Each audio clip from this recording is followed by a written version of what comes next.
Hello all, welcome back to daily current affairs classes.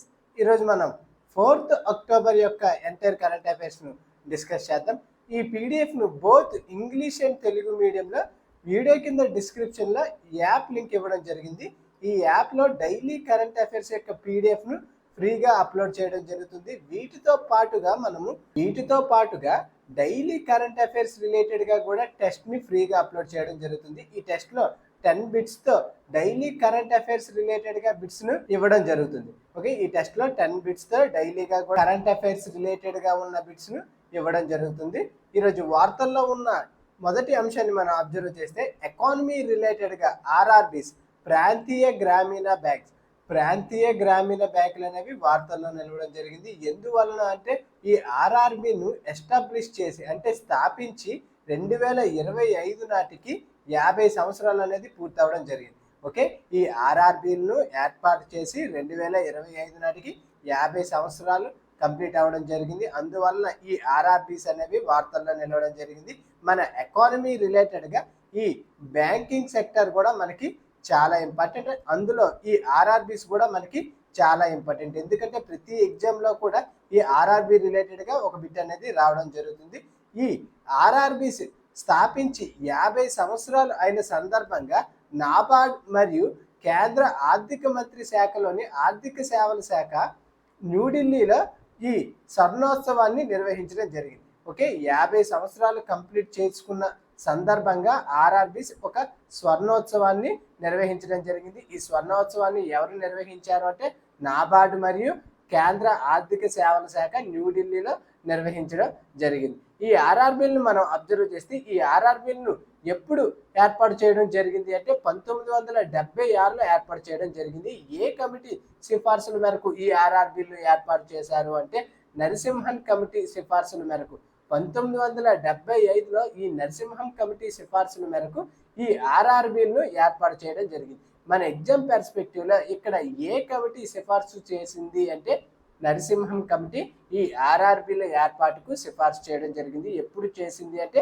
1975లో వీటిని సిఫార్సు చేస్తే తరువాత 1976లో వీటిని ఒక చట్టంగా తీసుకురావడం జరిగింది. ఓకే, 1975లో ఆర్డినెన్స్ తీసుకొచ్చిన 1976లో ఒక చట్టంగా వీటిని ఏర్పాటు చేయడం జరిగింది. అందువల్ల 2025 నాటికి వీటిని ఏర్పాటు చేసి 50 సంవత్సరాలు అనేది అవ్వడం జరిగింది. ఓకే, 50 సంవత్సరాలు కంప్లీట్ చేసుకోవడం జరిగింది. మన ఎగ్జామ్ పర్స్పెక్టివ్లో ఇంకొక ఇంపార్టెంట్ అంశాన్ని మనం అబ్జర్వ్ చేస్తే భారతదేశంలోనే మొట్టమొదటి ఆర్ఆర్బీ బ్యాంకుగా ఏ బ్యాంక్ ఉండడం జరిగింది అంటే రథమ గ్రామీణ బ్యాంక్ అనేది భారతదేశంలోనే మొట్టమొదటి ఆర్ఆర్బీ బ్యాంక్. దీన్ని ఎప్పుడు స్థాపించడం జరిగింది అంటే 1975 అక్టోబర్ 2న స్థాపించడం జరిగింది. ఓకే, ఈ బ్యాంకును 1975 అక్టోబర్ 2న స్థాపించడం జరిగింది. ఈ బ్యాంక్ నేమ్ ఏమిటి అంటే రథమ గ్రామీణ బ్యాంక్. ఆర్డినెన్స్ ప్రకారం ఈ బ్యాంకును 1975లో తీసుకురావడం జరిగింది. కానీ భారతదేశం ఎప్పుడు చట్టం చేసింది అంటే 1976లో చట్టం చేయడం వల్ల మనము 2025 నాటికి 50 సంవత్సరాలు అనేది కంప్లీట్ చేసుకోవడం జరిగింది. ఓకే, ఇక్కడ ఆర్డినెన్స్ ద్వారా 1975లో అక్టోబర్ 2న మొట్టమొదటి గ్రామీణ బ్యాంకును ఏర్పాటు చేయడం జరిగింది. ఈ గ్రామీణ బ్యాంక్ నేమ్ ఏమిటి అంటే రథమ గ్రామీణ బ్యాంక్. ఓకే, ఈ ఆర్ఆర్బీస్ యొక్క ప్రథమ ఉద్దేశాన్ని మనం అబ్జర్వ్ చేస్తే వ్యవసాయం మరియు గ్రామీణ రంగానికి సంస్థాగత రుణాలను అందించడం ఈ ఆర్ఆర్బీ యొక్క ప్రధాన ఉద్దేశం. ఓకే, ఈ ఆర్ఆర్బీస్ అనేది ప్రధానంగా అగ్రికల్చర్ రిలేటెడ్గా ఉన్న వాళ్ళకి రుణాలు అనేది అందించడం జరుగుతుంది. ఇక్కడ మనకి ఎగ్జామ్ పర్స్పెక్టివ్లో ఈ బ్యాంకింగ్ క్లాసిఫికేషన్స్ మనం అబ్జర్వ్ చేస్తే అసలు యాక్చువల్గా రుణాలు ఇచ్చే సంస్థలు అంటే ఫైనాన్షియల్ ఇంటర్మీడియట్స్ను ఇండియాలో 2 విధాలుగా క్లాసిఫై చేయడం జరిగింది. అవి ఒకటి బ్యాంక్స్గా, ఇంకొకటి నాన్ బ్యాంక్స్గా క్లాసిఫై చేయడం జరిగింది. ఓకే, మనం అబ్జర్వ్ చేస్తే ఈ నాన్ బ్యాంక్స్లో మనకి Exim bank, NABARD, NHB, SIDBI మరియు నాబ్ఫెడ్ అనేవి ఉండడం జరుగుతుంది. ఓకే, ఈ 5 కూడా మనము నాన్ బ్యాంక్స్గా పిలవడం జరుగుతుంది. ఓకే, నాన్ బ్యాంకింగ్ బ్యాంక్స్గా వీటిని పిలవడం జరుగుతుంది. అవే బ్యాంకింగ్ సెక్టర్లో మనం అబ్జర్వ్ చేస్తే కమర్షియల్ బ్యాంక్స్ మరియు కోఆపరేటివ్ బ్యాంక్స్గా వీటిని డివైడ్ చేయడం జరిగింది. ఈ కమర్షియల్ బ్యాంక్స్ను మనం అబ్జర్వ్ చేస్తే మనకి ముఖ్యంగా పబ్లిక్ సెక్టర్ బ్యాంక్స్, ఎగ్జాంపుల్గా ఎస్బీఐ, యూనియన్ బ్యాంక్, వీటన్నిటిని కూడా మనము పబ్లిక్ సెక్టర్ బ్యాంక్గా పేర్కొనడం జరుగుతుంది. అదే ప్రైవేట్ సెక్టర్ బ్యాంక్స్గా మనము వేటిని పేర్కొనడం జరుగుతుంది అంటే యాక్సిస్ బ్యాంక్, ఐసిఐసి బ్యాంక్. అంటే ఈ కమర్షియల్ బ్యాంక్స్లో మనకి public sector banks, private sector banks మరియు ఫారెన్ బ్యాంక్స్ కూడా ఉండడం జరుగుతుంది. ఫారెన్ బ్యాంక్స్కి ఎగ్జాంపుల్గా important bank HSBC. Okay, foreign బ్యాంక్స్కి ఎగ్జాంపుల్గా హెచ్ఎస్బిసిని మనం చెప్పవచ్చు. వీటన్నిటిని కూడా మనం కమర్షియల్ బ్యాంక్లో పేర్కొనడం జరుగుతుంది. వీటితో పాటుగా మనకి డిఫరెన్షియల్ బ్యాంక్స్ని కూడా మెన్షన్ చేయడం జరిగింది. ఈ డిఫరెన్షియల్ బ్యాంక్స్లోనే మనకి ఈ ఆర్ఆర్బీస్ కానీ, లోకల్ ఏరియా బ్యాంక్స్ కానీ, ఎస్ఎఫ్బి కానీ మరియు పేమెంట్స్ బ్యాంక్ అని ఉండడం జరుగుతుంది. మన ఎగ్జామ్ పర్స్పెక్టివ్లో ఇప్పుడు మనం పర్టికులర్గా ఈ ఆర్ఆర్బీని డిస్కస్ చేయడం జరుగుతుంది. ఈ ఆర్ఆర్బీని ఏ కమిషన్ రికమెండేషన్ ప్రకారం తీసుకురావడం జరిగింది అంటే నరసింహం కమిటీ రికమెండేషన్ ప్రకారం ఈ ఆర్ఆర్బీని తీసుకురావడం జరిగింది. ఇక్కడ ఈ ఆర్ఆర్బీలో ముఖ్యంగా షేర్ హోల్డింగ్ నమూనాను అబ్జర్వ్ చేస్తే ఈ ఆర్ఆర్బీలో కేంద్ర ప్రభుత్వానికి 50% వాటా ఉండడం జరిగింది, రాష్ట్ర ప్రభుత్వానికి 15% ఉండడం జరిగింది, అదే స్పాన్సరింగ్ బ్యాంక్కి 30% ఉండడం జరిగింది. ఓకే, అధికంగా కేంద్ర ప్రభుత్వానికి 50% అనేది వాటా ఉండడం జరిగింది. ఏ రాష్ట్రంలో ఆర్ఆర్బీ ఉంటుందో ఆ రాష్ట్ర ప్రభుత్వానికి 15% వాటా ఉండడం జరుగుతుంది. అదే ప్రతి ఆర్ఆర్బీకి కూడా ఒక స్పాన్సరింగ్ బ్యాంక్ అనేది ఉండడం జరుగుతుంది. ఓకే, ప్రతి ఆర్ఆర్బీకి కూడా ఒక స్పాన్సరింగ్ బ్యాంక్ అనేది ఉండడం జరుగుతుంది. ఆ స్పాన్సరింగ్ బ్యాంకుకు 35% వాటా అనేది ఉండడం జరుగుతుంది. ముఖ్యంగా లక్ష్య లబ్ధిదారులను మనం అబ్జర్వ్ చేస్తే చిన్న మరియు సన్నకారు రైతులు, వ్యవసాయ కార్మికులు, గ్రామీణ చేతి వృత్తుల వారు, ఇతర ప్రాధాన్యత రంగాల ప్రజలకు ఇది లక్ష్యంగా ఉండడం జరుగుతుంది. ఈ ఆర్ఆర్బీస్ను ఎవరు కంట్రోల్ రెగ్యులేషన్ చేయడం జరుగుతుంది అంటే ఆర్బీఐ బ్యాంకింగ్ రెగ్యులేషన్ యాక్ట్ 1949 ప్రకారం నాబార్డ్ అనేది రెగ్యులేట్ చేయడం జరుగుతుంది. మన ఎగ్జామ్ పర్స్పెక్టివ్లో ఈ ఆర్ఆర్బీస్ను ఎవరు రెగ్యులేట్ చేయడం జరుగుతుంది అంటే నాబార్డ్ అనేది మేజర్గా రెగ్యులేట్ చేయడం జరుగుతుంది. ఓకే, ఇక్కడ ఈ నాబార్డ్ రెగ్యులేట్ చేయడం జరుగుతుంది. మరియు ఈ షేర్ హోల్డింగ్ కూడా మనకి చాలా ఇంపార్టెంట్. ఓకే, ఎవరెవరు ఎంత వాటాను కలిగి ఉన్నారు కూడా మనకి చాలా ఇంపార్టెంట్. ఇక్కడ ప్రాధాన్యత రంగ రుణాలు, ప్రయారిటీ సెక్టర్ లెండింగ్స్ మనం అబ్జర్వ్ చేస్తే ఆర్ఆర్బీస్ ఖచ్చితంగా 75% రుణాలు అనేది ఖచ్చితంగా ఇవ్వాలి. ఓకే, 75% అనేది రుణాలు అనేది ఆర్ఆర్బీఎల్ అనేది ఖచ్చితంగా ఇవ్వాలి. మనం ఇప్పుడు రీసెంట్గా వార్తల్లో ఉన్న విలీనంను కానీ సంస్కరణలు కానీ అబ్జర్వ్ చేస్తే ఈ ఆర్ఆర్బీలను ఇప్పుడు పర్టికులర్గా విలీనం చేయడం జరుగుతుంది. ఓకే, ఈ ఆర్ఆర్బీలను ప్రస్తుతం విలీనం చేయడం జరుగుతుంది. ఈ విలీన సంస్కరణలు అనేది ఎప్పటి నుంచి తీసుకురావడం జరిగింది అంటే 2001 నుంచి దీన్ని తీసుకురావడం జరిగింది. డాక్టర్ విఎస్ వ్యాస్ కమిటీ సిఫార్సుల మేరకు ఈ ఆర్ఆర్బీలను విలీనం చేయడం జరుగుతుంది. ఇప్పటి వరకు కంప్లీట్గా 4 ఫేజుల విలీనం అనేది చేయడం జరిగింది. టోటల్గా ఇప్పుడు ఆర్ఆర్బీలు ఎన్ని ఉన్నాయంటే 2025 మార్చి నాటికి టోటల్గా 28 ఆర్ఆర్బీస్ అనేది ఉండడం జరిగింది. ఓకే, టోటల్గా 28 ఆర్ఆర్బీస్ అనేది ఉండడం జరిగింది. రీసెంట్గా 4th ఫేజ్ విలీనం అనేది జరిగింది. అందువల్ల ఇప్పుడు 28 ఆర్ఆర్బీస్ అనేది భారతదేశంలో ఉండడం జరిగింది. అంటే ఒక రాష్ట్రానికి ఒక ఆర్ఆర్బీ అనేది ఉండడం జరుగుతుంది. 2005 నుంచి ఆర్ఆర్బీ విలీనం ప్రక్రియ అనేది ప్రారంభం అవ్వడం జరిగింది. ఓకే, ఈ విఎస్ వ్యాస్ కమిటీ సిఫార్సుల మేరకు అంటే మెరుగైన మౌలిక సదుపాయాలు, కంప్యూటరీకరణ, కస్టమర్ సేవలను ఇంకా ఎక్కువగా అందించడం కోసం ఈ విలీన సంస్కరణలను ఈ విఎస్ వ్యాస్ కమిటీ అనేది సిఫార్సు చేయడం జరిగింది. ఈ కమిటీ సిఫార్సు మేరకు ఈ ఆర్ఆర్బీలను విలీనం చేయడం జరుగుతుంది. ఓకే, ఈ ఆర్ఆర్బీలను ఏ కమిటీ ప్రకారం ఏర్పాటు చేయడం జరిగింది అంటే నరసింహం కమిటీ ప్రకారం ఈ కమిటీ సిఫార్సు మేరకు ఏర్పాటు చేయడం జరిగింది.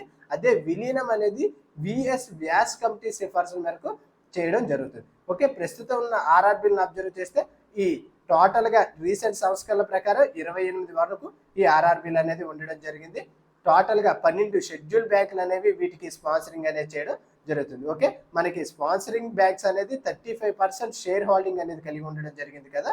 ఈ ఆర్ఆర్బీలను 12 షెడ్యూల్ వాణిజ్య బ్యాంకులు అనేది స్పాన్సరింగ్ చేయడం జరుగుతుంది. మనకి ఇక్కడ పర్టికులర్గా ప్రత్యేక అంశాన్ని మనం అబ్జర్వ్ చేస్తే పంజాబ్ అండ్ సింధ్ బ్యాంక్ మినహా అన్ని పబ్లిక్ సెక్టర్ బ్యాంక్స్ కనీసం ఒక ఆర్ఆర్బీని స్పాన్సర్ చేయడం జరుగుతుంది.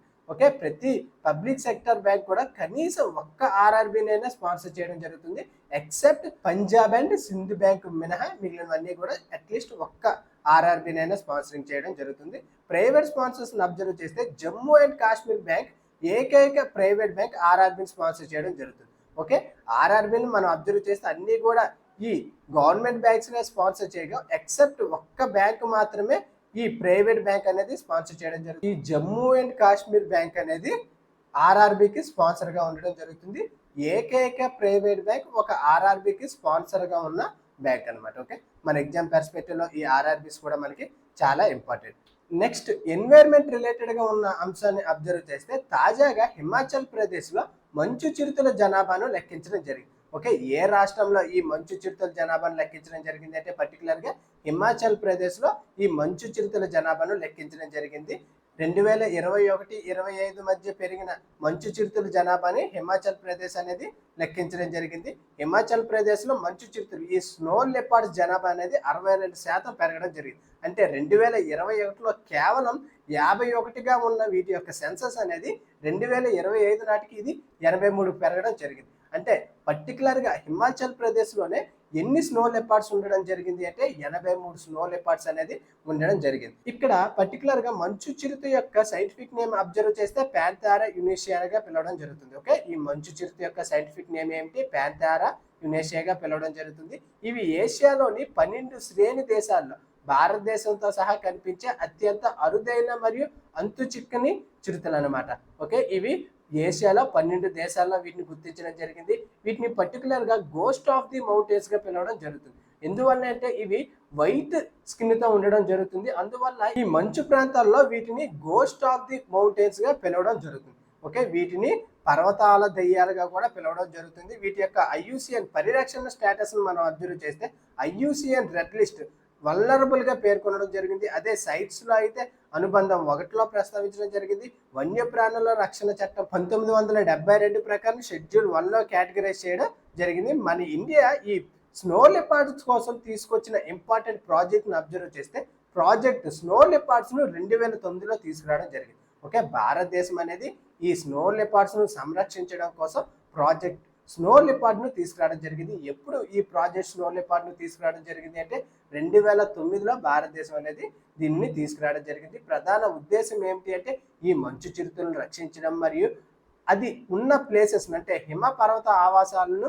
సంరక్షించడం ఈ ప్రాజెక్ట్ స్నో లెపార్డ్స్ యొక్క ప్రథమ లక్ష్యం. దీనిని ఎవరు అమలు చేస్తున్నారంటే ministry of environment, forest and climate change మరియు రాష్ట్ర అటవీ విభాగాలు, స్థానిక సమాజాలు వీటిని అమలు చేయడం జరుగుతుంది. మన ఎగ్జామ్ పర్స్పెక్టివ్ లో ఈ ప్రాజెక్ట్ స్నో లెపార్డ్ ను ఎప్పుడు ప్రారంభించడం జరిగింది అంటే 2009లో ప్రారంభించడం జరిగింది. ఓకే, మరియు దీని యొక్క ఐయుసిఎన్ స్టేటస్ కూడా మనకి చాలా ఇంపార్టెంట్. నెక్స్ట్ వార్తల్లో ఉన్న ఇంపార్టెంట్ ఇష్యూను అబ్జర్వ్ చేస్తే తాజాగా యూపీఎస్సీ అనేది తమ యొక్క పత్రాల ధృవీకరణ కోసం డిజీ లాకర్ను ఉపయోగించడం జరుగుతుంది. అంటే యూపీఎస్సీలో క్వాలిఫై అయిన స్టూడెంట్స్ కోసం డిజీ లాకర్ ద్వారా ఈ సర్టిఫికేట్ వెరిఫికేషన్ అనేది యూపీఎస్సీ అనేది నిర్వహించడం జరుగుతుంది. ఓకే, యూపీఎస్సీలో ఎవరెవరు ఏ స్టూడెంట్స్ క్వాలిఫై అయ్యారో ఎగ్జామ్స్లో వాళ్ళ యొక్క సర్టిఫికేట్ వెరిఫికేషన్ అనేది ఇప్పటి నుంచి డిజీ లాకర్ ద్వారా నిర్వహించడం జరుగుతుంది. ఓకే, అందువల్ల ఈ డిజీ లాకర్ అనేది మనకి వార్తల్లో నిలవడం జరిగింది. పర్టికులర్గా ఇప్పుడు ఈ డిజీ లాకర్ని అబ్జర్వ్ చేస్తే దీన్ని ఏ కార్యక్రమం కింద ప్రారంభించడం జరిగింది అంటే డిజిటల్ ఇండియా కార్యక్రమం క్రింద ఈ డిజీ లాకర్ని ప్రారంభించడం జరిగింది. ఏ మినిస్ట్రీ దీన్ని అమలు చేస్తుందంటే ఎలక్ట్రానిక్స్ మరియు ఐటీ మంత్రిత్వ శాఖ వీటిని అమలు చేయడం జరుగుతుంది. దీని యొక్క ప్రథమ లక్ష్యం ఏమిటి అంటే దేశంలో ఉన్న పౌరులందరికీ డిజిటల్ సాధికారత, డిజిటల్ ఎంపవర్మెంట్ కలిగించడం కోసం ఈ డిజీ లాకర్ను తీసుకురావడం జరిగింది. అంటే ఎవరెవరు గ్రాడ్యుయేట్స్ ఉన్నారో వాళ్ళ అందరి యొక్క సర్టిఫికేట్స్ కూడా ఈ డిజీ లాకర్ ద్వారా అందించడం జరుగుతుంది. ఓకే, కేంద్ర ప్రభుత్వం అనేది ఈ డిజీ లాకర్ ద్వారా ఈ గ్రాడ్యుయేట్స్ యొక్క సర్టిఫికేట్స్ ను అందించడం జరుగుతుంది. ఈ డిజీ లాకర్ యొక్క చట్టబద్ధతను మనం అబ్జర్వ్ చేస్తే దీన్ని ఇన్ఫర్మేషన్ టెక్నాలజీ 2000 కింద రూపొందించిన డిజీ లాకర్ రూల్స్ 2016 ప్రకారం దీన్ని అమలు చేయడం జరుగుతుంది. ఈ డిజీ లాకర్ ద్వారా సబ్మిట్ చేసిన సర్టిఫికేట్స్ అన్ని కూడా లీగల్లీ ఈక్వివాలెంట్ గా పరిగణించబడడం జరుగుతుంది. ఓకే, ఈ చట్టం ద్వారా ఈ డిజీ లాకర్ ద్వారా పొందుపరిచిన సర్టిఫికేట్స్ అన్ని కూడా లీగల్లీ ఈక్వివాలెంట్ గా పరిగణించబడడం జరుగుతుంది. దీని యొక్క ప్రాముఖ్యతను మనం అబ్జర్వ్ చేస్తే యూపీఎస్సీ దరఖాస్తు ప్రక్రియ మరింత పారదర్శకంగా, సులభతరంగా మారడం జరుగుతుంది. డిజిటల్ గవర్నమెంట్స్ వైపు మరొక ముందడుగు అనేది వేయడం జరుగుతుంది. ఇది పేపర్లెస్ ఇండియా లక్ష్యానికి అనుగుణంగా ఉండడం జరుగుతుంది. ఓకే, ఎంటైర్ డిజిటల్ లాకర్ ద్వారానే ఇది జరగడం వల్ల పేపర్ను ఎటువంటి పేపర్స్ను కూడా ఇక్కడ ఉపయోగించడం జరగట్లేదు. నెక్స్ట్ వార్తల్లో ఉన్న ఇంపార్టెంట్ ఎక్సర్సైజెస్ మనం అబ్జర్వ్ చేస్తే తాజాగా ఎక్సర్సైజ్ పసిఫిక్ రీచ్ అనేది వార్తల్లో నిలవడం జరిగింది. ఓకే, 2025లో జరిగిన ఈ ఎక్సర్సైజ్ పసిఫిక్ రీచ్ లో భారతదేశం అనేది పాల్గొనడం జరిగింది. ఓకే, ఈ ఎక్సర్సైజ్ నేమ్ ఏమిటి అంటే ఎక్సర్సైజ్ పసిఫిక్ రీచ్. ఇది ఎక్కడ జరిగింది అంటే సింగపూర్ లో జరిగింది. ఈ ఎక్సర్సైజ్ అనేది సింగపూర్ లో జరిగింది. ఇది ప్రతి 2 సంవత్సరాలకి ఒకసారి జరుగుతుంది. ఓకే, ఎవ్రీ 2 years కి ఒకసారి ఈ ఎక్సర్సైజ్ అనేది జరుగుతుంది. ఈ సంవత్సరం అనేది ఎక్కడ జరిగింది అంటే సింగపూర్ లో జరిగింది. ఈ ఎక్సర్సైజ్ లో టోటల్ గా 40కి పైగా దేశాలు అనేది పార్టిసిపేట్ చేయడం జరిగింది. ఓకే, ఈ ఎక్సర్సైజ్ లో 40కి పైగా దేశాలు పాల్గొనడం జరిగింది. భారతదేశం కూడా ఈ ఎక్సర్సైజ్ లో పార్టిసిపేట్ చేయడం జరిగింది.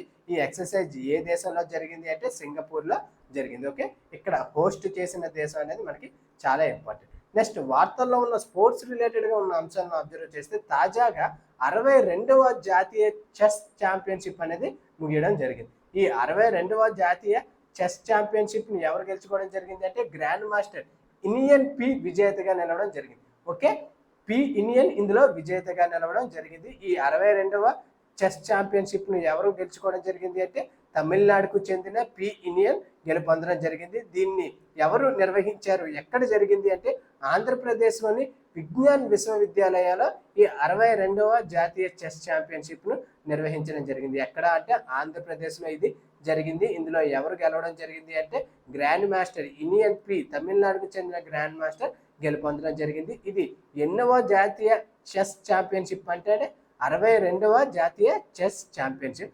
దేశవ్యాప్తంగా ఉన్న ప్రముఖ చెస్ ఆటగాళ్ళు ఇందులో పాల్గొనడం జరిగింది. ఇక్కడ ఈ చెస్ ఛాంపియన్షిప్ ని ఎవరు నిర్వహించారంటే ఆంధ్ర చెస్ అసోసియేషన్ అనేది వీటిని నిర్వహించడం జరిగింది. దీన్ని ఎవరు ఆధ్వర్యంలో నిర్వహించారు అంటే ఆల్ ఇండియా చెస్ ఫెడరేషన్ ఆధ్వర్యంలో ఈ చెస్ ఛాంపియన్షిప్ ను నిర్వహించడం జరిగింది. ఓకే, నెక్స్ట్ వార్తల్లో ఉన్న ఇంపార్టెంట్ మ్యూజియంస్ మరియు పర్సనాలిటీస్ ను అబ్జర్వ్ చేస్తే కేరళలో తాజాగా రామ్ చంద్రన్ మ్యూజియం ను ప్రారంభించడం జరిగింది. ఓకే, రామ్ చంద్రన్ అనే పేరుతో ఏ రాష్ట్రంలో మ్యూజియం ను ప్రారంభించడం జరిగింది అంటే కేరళలో దీన్ని ప్రారంభించడం జరిగింది. పర్టికులర్ గా కేరళలోని కొల్లాంలో ఈ మ్యూజియం ను ప్రారంభించడం జరిగింది. దీనిని ఎవరు ప్రారంభించారు అంటే కేరళ ముఖ్యమంత్రి పినరయ్ విజయన్ గారు దీనిని ప్రారంభించడం జరిగింది. ఈ మ్యూజియం నేమ్ ఏమిటి అంటే రామ్ చంద్రన్ మ్యూజియం. ఎక్కడ ఏర్పాటు చేశారు అంటే కేరళలోని కొల్లాంలో దీన్ని ఏర్పాటు చేయడం జరిగింది. పర్టికులర్ గా రామ్ చంద్రన్ గా పేరు ఎందుకు పెట్టడం జరిగింది అంటే ఇతను కేరళకు చెందిన ప్రముఖ చిత్రకారుడు. ఓకే, ఇతను కేరళకు చెందిన ప్రముఖ చిత్రకారుడు. ఇతని పేరు ఏమిటంటే రామ్ చంద్రన్. ఇతని స్మారకార్థం కింద ఈ మ్యూజియం ను ఏర్పాటు చేయడం జరిగింది. ఓకే, ఈ మ్యూజియం ను రామ్ చంద్రన్ పేరుతో ఏర్పాటు చేయడం జరిగింది. ఇక్కడ మనకి పర్టికులర్ గా ఈ రామ్ చంద్రన్ గురించి అబ్జర్వ్ చేస్తే ఇతను 1935లో జన్మించడం జరిగింది. ఇతను గత సంవత్సరం ఫిబ్రవరి 2024లో మరణించడం జరిగింది. ఓకే, ఇతను భారతీయ సాంప్రదాయ చిహ్నాలకు ఆధునిక కళా శైలిలో చిత్రాలను గీయడం జరుగుతుంది. ఓకే, ఇతను ఒక చిత్రకారుడు, తాజాగా మరణించడం కూడా జరిగింది. ఇతని పేరు మీదుగా కేరళలో ఒక మ్యూజియం ను ప్రారంభించడం జరిగింది. ఈ మ్యూజియంలో ఇతని యొక్క చిత్రాలను ఉంచడం జరుగుతుంది. ఓకే, ఈ మ్యూజియంలో ఇతను చిత్రాలను ప్రదర్శించడం జరుగుతుంది. నెక్స్ట్ వార్తల్లో ఉన్న ఇంపార్టెంట్ బుక్స్ ని మనం అబ్జర్వ్ చేస్తే తాజాగా Mahatma Gandhi and the environment అనే పేరుతో టిఎన్ కోషు గారు ఈ బుక్ ని రచించడం జరిగింది. ఓకే, బుక్ నేమ్ ఏమిటి అంటే Mahatma Gandhi and the environment analysing Gandhian environmental thought అనే పేరుతో ఎవరు ఈ పుస్తకాన్ని రచించడం జరిగింది అంటే టిఎన్ కోషు గారు దీన్ని రచించడం జరిగింది. ది పుస్తకానికి ముందు మాటగా ఎవరు రాయడం జరిగింది అంటే డాక్టర్ ఆర్కే పచౌరి గారు ఈ పుస్తకానికి ముందు మాట రాయడం జరిగింది. ఈ పుస్తకాన్ని ఎవరు రచించారు అంటే టిఎన్ కోషు గారు రచించడం జరిగింది. ఈ పుస్తకం యొక్క నేమ్ ఏమిటి అంటే Mahatma Gandhi and the environment analysing Gandhian environmental thought అనే పేరుతో ఈ పుస్తకాన్ని రచించడం జరిగింది. ఈ పుస్తకంలో ముఖ్యంగా మహాత్మా గాంధీ యొక్క పర్యావరణ తత్వశాస్త్రం మరియు స్థిరమైన అభివృద్ధిపై ఆయన యొక్క దృష్టికోణాన్ని పొందుపరచడం జరిగింది. ఓకే, పర్టికులర్ గా గాంధీయన్ ఐడియాలజీ దేని పర్స్పెక్టివ్ లో ఈ గాంధీయన్ ఐడియాలజీ అంటే పర్టికులర్ గా ఎన్వైరన్మెంటల్ పర్స్పెక్టివ్ లో గాంధీయన్ ఐడియాలజీని ఈ పుస్తకంలో పొందుపరచడం జరిగింది. ఇక్కడ మన ఎగ్జామ్ కి కొంచెం రిలేటెడ్ గా గాంధీయన్ ఐడియాలజీ ఎన్వైరన్మెంట్ లో అబ్జర్వ్ చేస్తే ప్రకృతితో సమన్వయం, ప్రకృతిని సహజ భాగ్యస్వామిగా చూడడం జరిగింది. ఓకే, ప్రకృతిని సహజ భాగ్యస్వామిగా గాంధీ గారు చూడడం జరిగింది. ప్రకృతి అనేది దోపిడీ చేయని వస్తువుగా కాదు అని పేర్కొనడం జరిగింది. ఓకే, ప్రకృతిని ఒక సహజ భాగ్యస్వామిగా పేర్కొనడం జరిగింది. మరియు simple living, the earth has enough for everyone's need but not for every once greed అని గాంధీ గారు పేర్కొనడం జరిగింది. ఓకే, మనకి ఏపీపీఎస్సి కానీ, యూపీఎస్సిలో కానీ, టీఎస్పీఎస్సిలో కానీ కోర్ట్స్ రిలేటెడ్గా ఈ కోర్ట్ అనేది ఎన్వైర్మెంటల్గా చాలా ఇంపార్టెంట్. ఈ కోర్టును ఎవరు ప్రస్తావించారంటే గాంధీ గారు ఈ కోర్టుని పేర్కొనడం జరిగింది. భూమి అందరి అవసరాలకు సరిపోతుంది కానీ ఒకరి యొక్క లోభానికి కాదు అని గాంధీ గారు పేర్కొనడం జరిగింది. The earth has enough for everyone's need but not for everyone's గ్రీడ్గా పేర్కొనడం జరిగింది. ఓకే, ఇటువంటి ఈ ఎన్వైర్మెంటల్ థాట్స్ని ఈ పుస్తకంలో పేర్కొనడం జరిగింది. ఈ పుస్తకాన్ని ఎవరు రచించారు అంటే టిఎన్ కోషు గారు రచించడం జరిగింది. ముందు మాట ఎవరు రాశారు అంటే డాక్టర్ ఆర్కే పొచ్చౌరి గారు రాయడం జరిగింది. ఓకే, అది ఫ్రెండ్స్ ఈరోజు వార్తల్లో ఉన్న ఎంటైర్ కరెంట్ అఫైర్స్. ఈ పీడిఎఫ్ని బోత్ ఇంగ్లీష్ అండ్ తెలుగు మీడియంలో వీడియో కింద డిస్క్రిప్షన్లో టెలిగ్రామ్ మరియు యాప్ లింక్ ఇవ్వడం జరిగింది. ఈ యాప్లో డైలీ కరెంట్ అఫైర్స్ యొక్క టెస్ట్ను కూడా కండక్ట్ చేయడం జరుగుతుంది. Thank you for watching.